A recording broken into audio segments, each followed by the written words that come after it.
ನಿಜವಾಗ್ಲೂ ಒಂದು ತುಂಬ ಅದ್ಭುತ ಎಕ್ಸ್ಪೀರಿಯನ್ಸ್ ಇದು. ತುಂಬಾ ಖುಷಿ ಆಯಿತು. ಫಸ್ಟ್ ಆಫ್ ಆಲ್ ರಾಧಿಕಾ ಅವ್ರಿಗೆ ಸ್ಕ್ರೀನಲ್ಲಿ ನೋಡೋದೇ ಒಂದು ಹಬ್ಬ. ನನಗೆ ತುಂಬ ಇಷ್ಟ. ಅವರು ಉಪೇಂದ್ರ ಅವ್ರ ಜೊತೆ ಕೂಡ ಮೂವೀಸ್ ಮಾಡಿದ್ದಾರೆ.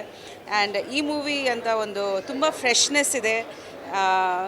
ಹಾರರ್ ಫಿಲ್ಮ್ ಅಂತ ಒಂದು ಜಾನರ್ ಇಟ್ಕೊಂಡು ಅವರು ತುಂಬ ಬೇರೆ ಬೇರೆ ಟಾಪಿಕ್ಸ್ನ ಎಕ್ಸ್ಪ್ಲೋರ್ ಮಾಡಿದ್ದಾರೆ. ತುಂಬ ಖುಷಿ ಆಯಿತು. ಫ್ರೆಶ್ನೆಸ್ ಇದೆ. ಡೈರೆಕ್ಟರ್ ತುಂಬ ಒಳ್ಳೆ ಕೆಲಸ ಮಾಡಿದ್ದಾರೆ ಶ್ರೀಜಯ್. ಎಸ್ಪೆಷಲಿ ಅಘೋರಿ ಪಾತ್ರದಲ್ಲಿ ಅವ್ರು ಔಟ್ಸ್ಟ್ಯಾಂಡಿಂಗ್. ಅವ್ರದ್ದು ಸ್ಕ್ರೀನ್ ಪ್ರೆಸೆನ್ಸು ತುಂಬಾ ಚೆನ್ನಾಗಿದೆ. ಆ ಸಾಂಗ್ ಅಂತ ಒಂದು 2 ಸಾಂಗ್ಸು ಒಂಥರ ಗೂಸ್ ಬಂಪ್ಸ್ ಬಂದುಬಿಡ್ತು ನನಗೆ. ನಿಜವಾಗ್ಲೂ ನವರಾತ್ರಿ ಹಬ್ಬ ಬರ್ತಿದೆ, ಅದಕ್ಕೆ ತುಂಬ ಪರ್ಫೆಕ್ಟ್ ಟೈಮಿಂಗ್ ರಿಲೀಸ್ಗೆ ಅಂತ ನನಗೆ ಅನಿಸುತ್ತೆ. ಈ ಥರ ಪವರ್ಫುಲ್ ಕ್ಯಾರೆಕ್ಟರ್ಸು ಹೆಣ್ಮಕ್ಳು ಇಂಡಸ್ಟ್ರಿಯಲ್ಲಿ ಮಾಡಿದಾಗ ನನಗೆ ತುಂಬ ಖುಷಿಯಾಗುತ್ತೆ. ಅದರಲ್ಲಿ ಒಂದು ಒಳ್ಳೆ ಮೆಸೇಜ್ ಕೂಡ ಇದೆ. I am sure it's gonna be a super hit.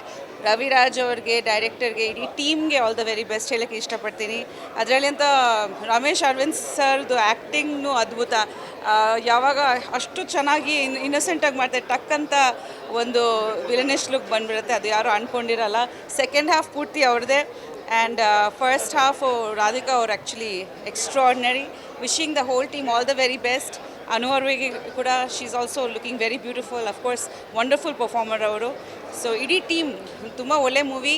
And ತುಂಬ ಫಾಸ್ಟ್ ಪೇಸ್ಡ್ ಇದೆ, ಥ್ರಿಲ್ಲಿಂಗ್ ಆಗಿದೆ. ಮ್ಯೂಸಿಕ್ ಕೂಡ ತುಂಬ ಚೆನ್ನಾಗಿದೆ. ಎಲ್ಲರೂ ಖಂಡಿತ ಇದನ್ನು ಥಿಯೇಟ್ರಲ್ಲಿ ನೋಡಬೇಕು. ತುಂಬ ಎಂಜಾಯ್ ಮಾಡ್ಕೊತಾರೆ ಅಂತ ನಾನು ಅನ್ಕೊತೀನಿ. Thank you so much.